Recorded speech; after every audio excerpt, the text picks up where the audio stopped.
Shalom semuanya, selamat pagi. Bangun, bangun, bangun. Kita duduk ya, jangan kita tidur, nanti kita kebablasan. Baik, sebelum kita mendengarkan firman Tuhan, terima kasih buat tim KGP yang kembali mempercayakan untuk sharing firman Tuhan pagi hari ini. Sebelum kita mendengar firman Tuhan, mari kita mau berdoa. Bapak, terima kasih. Pagi hari ini kami mengucap syukur Tuhan, kami boleh ada lagi di KGP, di komunitas ini Tuhan, semua karena kami punya kerinduan untuk kami mengenal Tuhan lebih lagi. Terima kasih Tuhan, kami mau belajar firman-Mu pagi hari ini, berbicaralah buat setiap kami secara praktis dan sederhana, supaya kami dapat menangkap setiap firman Tuhan dan dapat kami praktekkan dalam kehidupan kami sehari-hari. Urapi hamba-Mu, urapi kami semua yang mendengarkan, dalam nama Yesus kami berdoa. Haleluya, amin. Sekali lagi selamat pagi Bapak Ibu yang dikasihi Tuhan. Tema besar kita minggu ini ya, di bulan November, minggu pertama, masih berbicara tentang running the race with endurance. Yang artinya menjalankan perlombaan dengan daya tahan.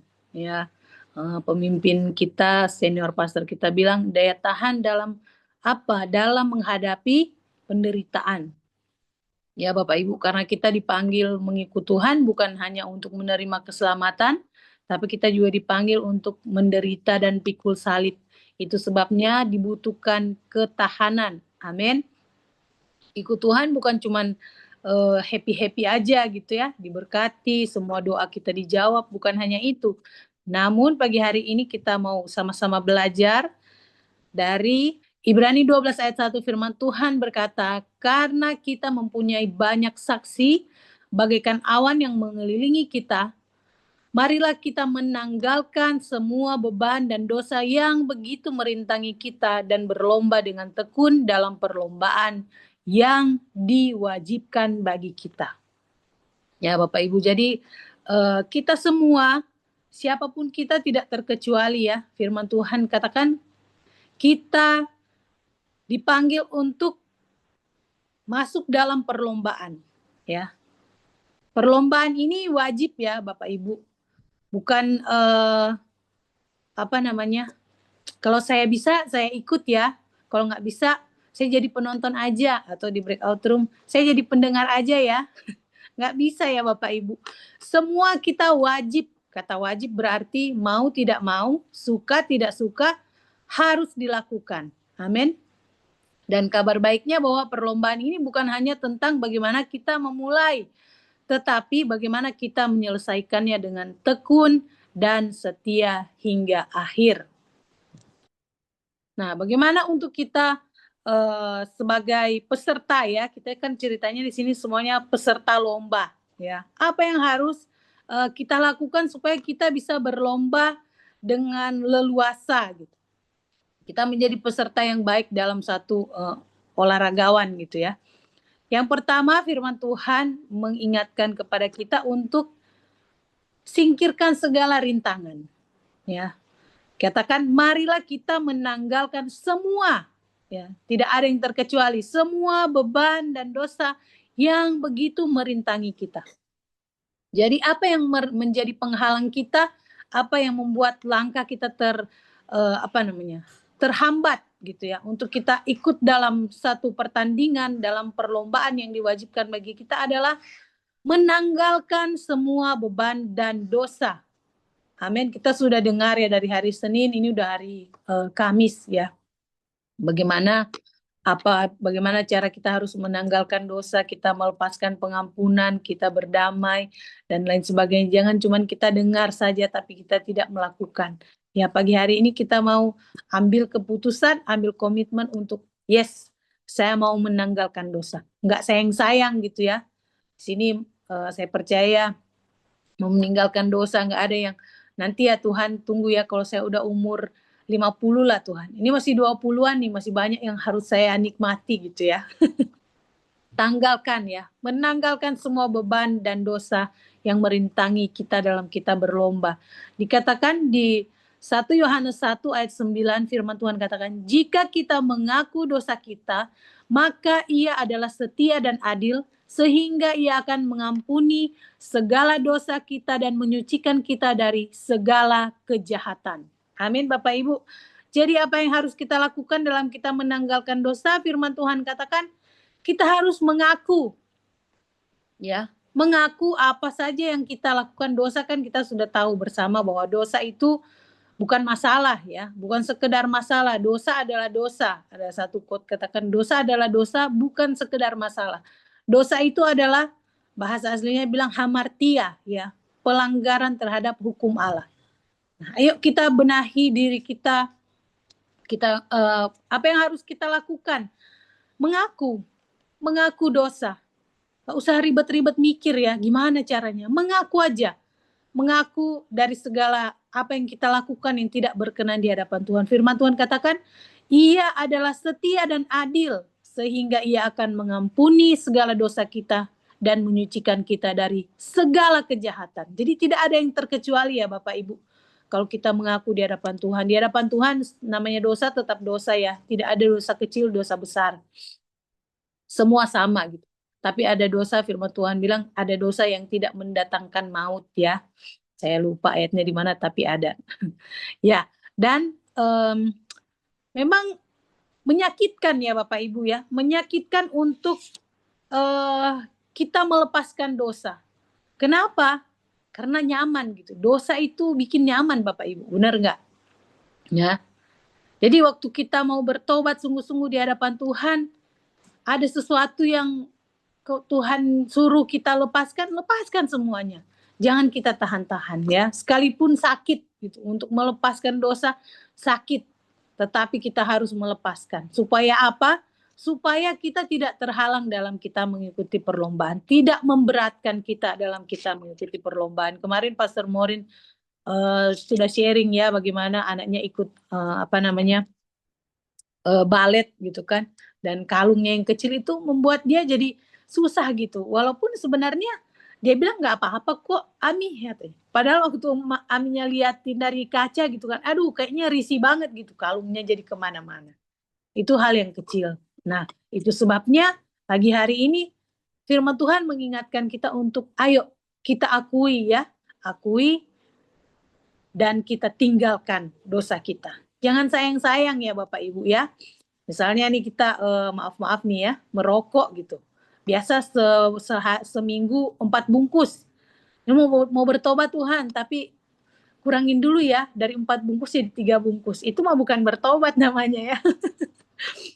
Kita harus, firman Tuhan katakan, kita harus mengaku dan menanggalkan segala dosa supaya kita bebas merdeka dalam kita mengikuti pertandingan. Kan kita suka lihat ya orang yang ikut olahraga lari ya Bapak Ibu ya kan pakai bajunya aja yang benar-benar baju yang ringan gitu ya, sepatu aja ringan. Kan kita yang pencinta sepatu olahraga ini tahu gitu ya, bahwa ada beberapa produk merek sepatu yang memang didesain untuk lari karena ringan.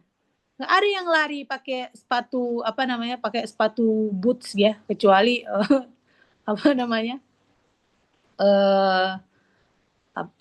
hansip gitu kan.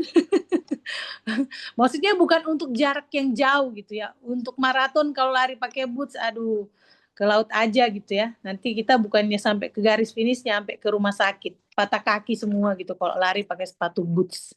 Nah jadi kita harus mengenakan apa yang nyaman buat kita ya untuk kita berlomba. Jadi dalam hal ini firman Tuhan katakan yang pertama tadi adalah menyingkirkan segala penghalang ya. Dalam hal ini kita harus membuang segala dosa. Dan yang kedua, tekun dalam perlombaan.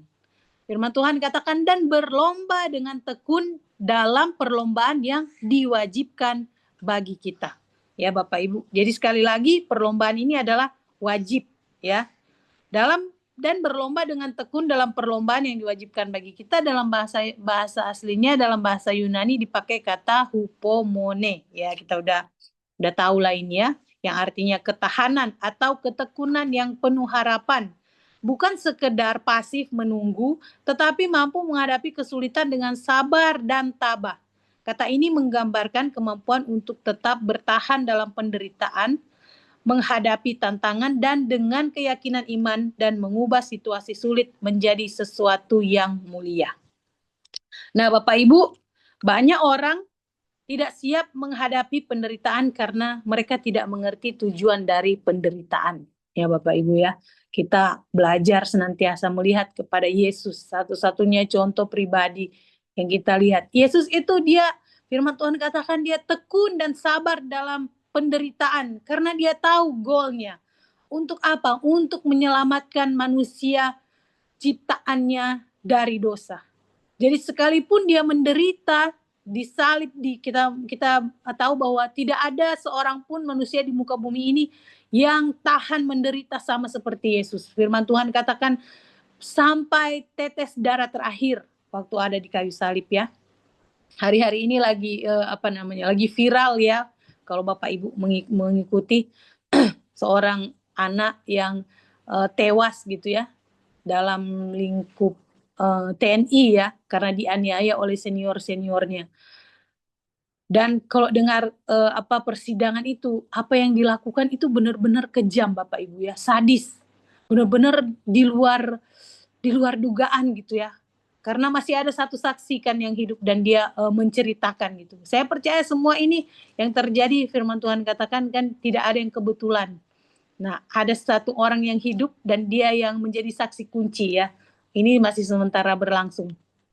Nah, itu bagaimana akhirnya meninggal ya. Korban ini meninggal karena penderitaan yang luar biasa. Meninggal. Itu pun sampai hari ini di persidangan masih ditutup-tutupi. Tapi ya itu menjadi contoh ya, menjadi peringatan bahwa ya inilah dunia yang kita hidupi ya.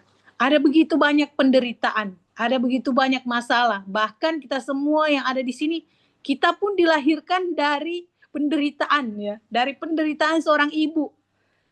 Saya 2 kali ya melahirkan anak, yang pertama itu normal, yang kedua sesar.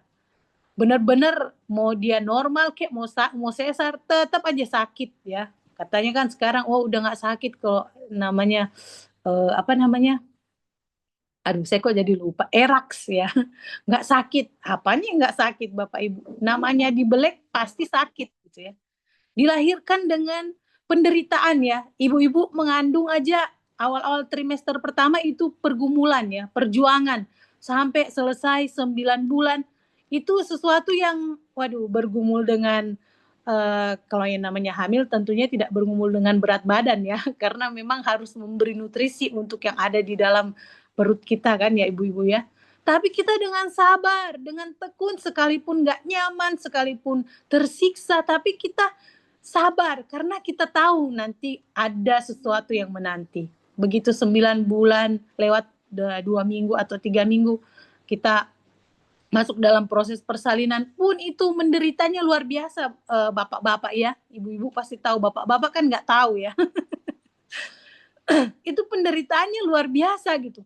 Tapi begitu anak lahir, waduh kayaknya itu yang sakit-sakit yang luar biasa itu hilang semua karena melihat ada kehidupan yang dilahirkan.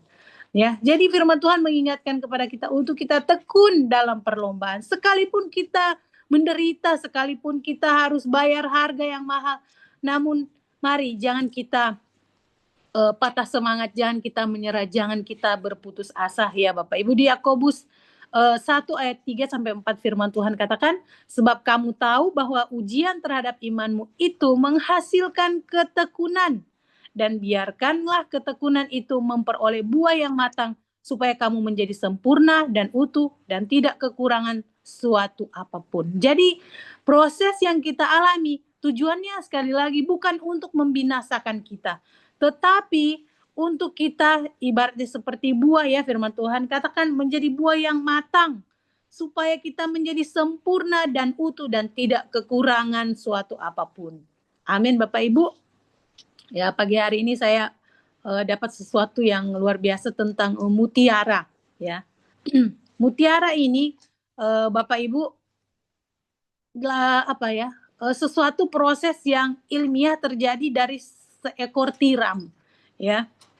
Dikatakan bahwa mutiara terbentuk sebagai pertahanan diri kerang atau tiram ini ya, moluska ketika ada benda asing seperti pasir atau parasit yang masuk ke dalam cangkangnya. Kerang kemudian melapisi benda asing tersebut dengan lapisan zat yang disebut nacre, juga dikenal sebagai induk mutiara, yang terbuat dari kalsium karbonat dan protein. Seiring waktu lapisan nacre ini akan terus menumpuk hingga membentuk mutiara yang mengkilap. Nah, Bapak Ibu, proses dari terjadinya satu mutiara gitu ya dalam seekor tiram ini karena ada pasir atau parasit yang masuk dan dia tidak bisa mengeluarkan dengan sendirinya gitu ya dari dalam tubuhnya. Sementara itu sangat menyiksa, dia sangat sakit gitu dan teriritasi. Jadi itu ya. Jadi apa yang dia lakukan? Akhirnya dia mengeluarkan zat yang tadi dikatakan nacre ya, nacre, untuk melindungi diri dia. Jadi lapisan demi lapisan demi lapisan sehingga dia tidak sakit lagi gitu. Dan dikatakan gini, mutiara itu terbentuk dari sebuah tiram yang hidup di bawah permukaan laut. Tidak seperti batu permata ya, emas dan permata yang harus ditambang gitu ya. Namun tiram ini terbentuk dari mutiara yang mengalami satu peristiwa yang ajaib ya. Batu permata harus dipotong dan diproses untuk membawa keindahan mereka, tetapi mutiara tidak memerlukan proses yang demikian. Mutiara terbentuk dari tiram, lengkap dengan permainan warna yang berkilauan dan cahaya yang tidak didapat seperti permata lain. Bagaimana terjadinya? Tadi kita saya sudah singgung ya, karena ada parasit, ada pasir yang masuk dan dia akan mengeluarkan zat yang halus namun keras di bagian tersebut. Zat tersebut namanya nacre ya. Lapisan demi lapisan terbentuk dan butuh waktu yang lama, bahkan sampai bertahun-tahun Bapak Ibu. Jadi untuk menghasilkan satu mutiara itu nggak sebentar ya, tidak hanya 1 hari, 2 hari, 1 bulan, 2 bulan, tapi butuh waktu yang bertahun-tahun. Dikatakan di poin yang kelima itu ya, dia akan menebal seiring waktu, membuat mutiara semakin besar. Proses ini memakan waktu bertahun-tahun Bapak Ibu. Nah, jadi apa yang kita belajar dari mutiara ini adalah bahwa ayo kita nikmati proses ya Bapak Ibu. Jangan menyerah, jangan cepat putus asa, cepat mengasihani diri. Mari kita mau mengambil contoh dari tiram ini, bahwa sekalipun ada kesakitan, sekalipun ada penderitaan, dia tidak mengeluh ya. Begitupun dengan kehidupan kita, jangan cepat mengeluh, jangan cepat berputus asa. Sekali lagi banyak orang yang tidak siap menderita karena nggak tahu ujungnya mau seperti apa ya. Jadi mari kita tekun di dalam perlombaan kita, bagaimanapun yang kita hadapi hari-hari ini, jangan menyerah ya. Sebab di Roma 8 ayat 18 firman Tuhan katakan bahwa sebab aku yakin bahwa penderitaan zaman sekarang ini tidak dapat dibandingkan dengan kemuliaan yang akan dinyatakan kepada kita. Sekalipun ada penderitaan, namun ada kemuliaan yang tidak dapat dibandingkan ya. Kita tahu bahwa tidak ada mahkota tanpa salib. Tidak ada kemenangan tanpa peperangan ya. Jadi Bapak Ibu ingat, kalau kita mau meraih kemenangan, tentu saja kita harus masuk dalam peperangan. Dan firman Tuhan katakan dalam perlombaan ini kita wajib ikut, nggak boleh enggak, harus ya Bapak Ibu. Yang ketiga, fokus pada Yesus. Di Ibrani 12 ayat 2 firman Tuhan katakan, marilah kita melakukannya dengan mata yang tertuju kepada Yesus. Dalam perlombaan ini kita harus ingat ya, fokus sama Tuhan. Jangan fokus kepada kita selalu dengar ungkapan bahwa kita punya Tuhan yang jauh lebih besar dari masalah kita.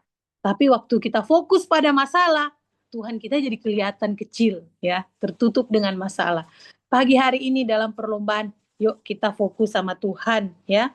Dan marilah kita, firman Tuhan katakan, marilah kita melakukannya dengan mata yang tertuju kepada Tuhan. Kita tahu ya, ada satu peristiwa di mana Yesus berjalan di atas air. Dan satu-satunya orang yang ikut berjalan di atas air sama dia cuman Simon Petrus, ya. Waktu Simon bilang, "Guru, jika itu engkau, suruhlah aku datang berjalan di atas air." Dan benar, Simon turun di atas dari perahu, keluar dari perahu, dan dia berjalan di atas air. Tetapi firman Tuhan katakan waktu dia mulai merasakan tiupan angin, dia mulai tenggelam. Fokusnya jadi bukan sama Tuhan, tapi sama angin, sama pergumulan, sama masalah, tenggelam Bapak Ibu. Ya. Dan segera Yesus menolong dia. Ingat, waktu kita fokus sama Tuhan, apapun masalah bisa kita hadapi. Amin Bapak Ibu. Karena tidak ada masalah yang bertahan selamanya. Pasti ada akhirnya.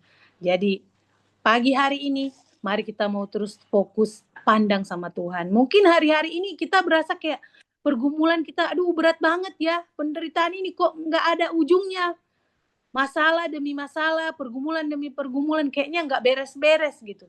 Ayo, semakin fokus sama Tuhan. Fokus ya kayak kuda gitu kan, kok jalan harus dipakein kacamata kuda supaya dia nggak kemana-mana gitu, bisa tabrakan gitu kan kalau nggak dipakein kacamata kuda. Jadi ayo kita fokus Bapak Ibu ya, fokus kepada Tuhan, fokus kepada perkara-perkara yang firman Tuhan kita sudah belajar ya, perkara-perkara rohani.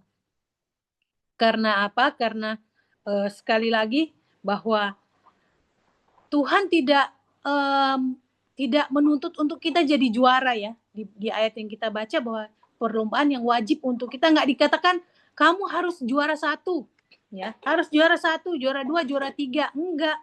Yang Tuhan mau apa? Kita mengerjakan perlombaan ini bukan untuk berkompetisi, tetapi dalam perlombaan ini kita berbicara tentang diri kita. Bukan masalah juara, namun bagaimana kita lebih baik hari ini dari hari kemarin. Amin Bapak Ibu. Kenapa kita tidak bisa sampai ke puncak? Karena kita selalu membandingkan diri kita dengan orang lain. Kenapa ya saya nggak lebih baik dari dia ya? Kenapa ya saya udah umur segini, dia udah punya rumah, punya mobil, punya deposit, saya belum punya apa-apa, masih kontrak, masih jadi kontraktor, pindah sana, pindah sini, mobil pun masih nyicil ya, masih kredit, semua berbunyi dit dit dit. Jangan berkecil hati ya Bapak Ibu ya. Sekali lagi jangan bandingkan hidup kita dengan orang lain, karena kita tidak akan pernah bersyukur untuk hidup yang kita hidupi hari ini. Tetapi mari kita belajar untuk mengucap syukur kepada Tuhan ya. Dan apa yang dunia ajarkan kan, kita harus lebih baik dari orang lain, kita harus menguasai orang lain. Tetapi yang Tuhan katakan bahwa kita ini hebat kalau kita bisa menguasai diri. Ya, Bapak Ibu, bukan menguasai orang lain tetapi menguasai diri dalam segala hal, ya. Menguasai diri untuk tidak cepat emosi, tidak cepat marah, tidak cepat bereaksi, apalagi yang kalau di jalan ya, udah kena macet, itu luar biasa itu. Kita Bapak Ibu lihat nggak ada satu wisatawan dari Korea ya yang terjebak macet selama 2 jam, itu langsung tantrum di dalam mobil. Dia udah ngamuk-ngamuk di dalam mobil karena kejebak macet. Bayangkan kita Bapak Ibu ya, yang kejebak macet bisa berjam-jam. Tapi karena kita sudah terbiasa, ya kita enjoy aja gitu ya. Nah, sekali lagi kita harus fokus kepada Yesus. Amin Bapak Ibu. Bahaya terbesar yang menghadang kita adalah pencobaan untuk menyerah lagi pada dosa. Jadi waspada ya Bapak Ibu, hati-hati. Masih bulan yang lalu firman Tuhan tema besar kita waspada ya, berjaga-jaga. Cara yang paling efektif untuk kita menang, fokus selangkah demi selangkah. Yang penting bertumbuh. Yang penting kita terus bergerak maju sampai ke puncak. Tidak cepat menyerah. Amin Bapak Ibu, di grup kita selalu bahas, gak apa-apa perubahan, 1% setiap hari. Yang penting maju. Amin. Jangan mundur. Jangan stuck. Tapi kita harus bergerak. Selangkah demi selangkah kita sampai ke puncak. Ingat, penderitaan yang kita lewati dari ibarat kata dari kaki gunung ya sampai mendaki ke atas. Orang yang suka hiking ya, saya pernah sekali ya, 2 kali saya naik Gunung Lokon di Tomohon di Manado. Itu perjalanannya memang aduh kalau nggak biasa naik gunung itu memang melelahkan ya, ngos-ngosan. Tetapi begitu sampai di atas Bapak Ibu, ya ampun pemandangannya indah banget gitu ya. Pokoknya sesuatu yang nggak bisa digambarkan. Nah, begitulah waktu kita ada di puncak. Orang kan cuma melihat waktu di puncak ya, nggak melihat proses yang dilewati. Itu sebabnya tadi dibilang jangan bandingkan hidup kita dengan orang lain karena kita nggak tahu apa yang dia lewati. Tapi waktu kita melihat orang sukses, ayo kita bertanya apa ya yang dia sudah alami, penderitaan apa yang sudah dia alami dan dia bayar harga dan dia sampai ke puncak. Bukan kita iri hati, dengki dan dan penyakit hati yang lain gitu ya. Tapi sebagai anak Tuhan kita mau terus belajar. Melihat orang lain sukses, ayo cari tahu kenapa dia bisa ya. Kalau dia bisa, saya juga bisa. Tinggal butuh prosesnya saja ya. Di poin 4 di sini orang yang ikut dalam perlombaan dan menang ya, berhasil menyelesaikan sampai garis finish akan terima hadiah. Ya Bapak Ibu, kalau kita ikut perlombaan gitu kan, kita kan nggak perlu bilang sama panitia ya, panitia, minta dong pialanya, kan saya juara gitu. Enggak ya Bapak Ibu, nggak ada perlombaan yang seperti itu ya, yang mana pesertanya yang juara harus minta-minta untuk dikasih piala. Enggak, kita tinggal berdiri di panggung kehormatan ya, dan berdiri dan menerima piala, entahkah itu piala yang kayak zaman sekarang kan tinggal yang kecil-kecil ya. Kalau dulu kan zaman dulu kalau juara, pialanya segede-gede, orang bilang segede-gede bagong gitu ya. Tinggal berdiri, tinggal dapat piala. Itu hak kita sebagai peserta lomba yang juara. Nah, jadi yang Tuhan mau, ayo kita jangan menyerah gitu. Karena apa? Karena ada reward yang Tuhan sudah sediakan. Di Yakobus 1 ayat 12 firman Tuhan katakan, berbahagialah orang yang bertahan dalam pencobaan. Sebab apabila ia sudah tahan uji, ia akan menerima mahkota kehidupan yang dijanjikan Allah kepada barang siapa yang mengasihi dia. Amin Bapak Ibu. Firman Tuhan nggak bilang, mahkota yang sudah disediakan Allah kepada yang juara 1, 2, 3. Yang juara 4 dan selanjutnya nggak dapat. Enggak ya Bapak Ibu ya. Firman Tuhan katakan, Tuhan menyediakan mahkota kehidupan bagi kita yang mengasihi dia. Amin. Itu sebabnya kita semua dipanggil dalam perlombaan. Karena kita semua mengasihi Tuhan. Amin. Dan bukan untuk tujuan Tuhan memproses kita, bukan untuk membinasakan kita, tetapi untuk memurnikan kita. Sehingga kita sempurna, tidak bercela, dan kita berlimpah dalam segala hal di dalam Tuhan. Yang harus kita sharingkan pagi hari ini adalah dari pelajaran firman Tuhan hari ini, komitmen apa yang mau kita ambil untuk kita tidak cepat menyerah sekalipun dalam menghadapi penderitaan. Seperti yang sudah kita belajar tadi ya, dari tiram yang menghasilkan mutiara, artinya mau berproses. Mau nggak kita berproses? Atau kita protes mulu sama Tuhan? Tuhan kok gini ya?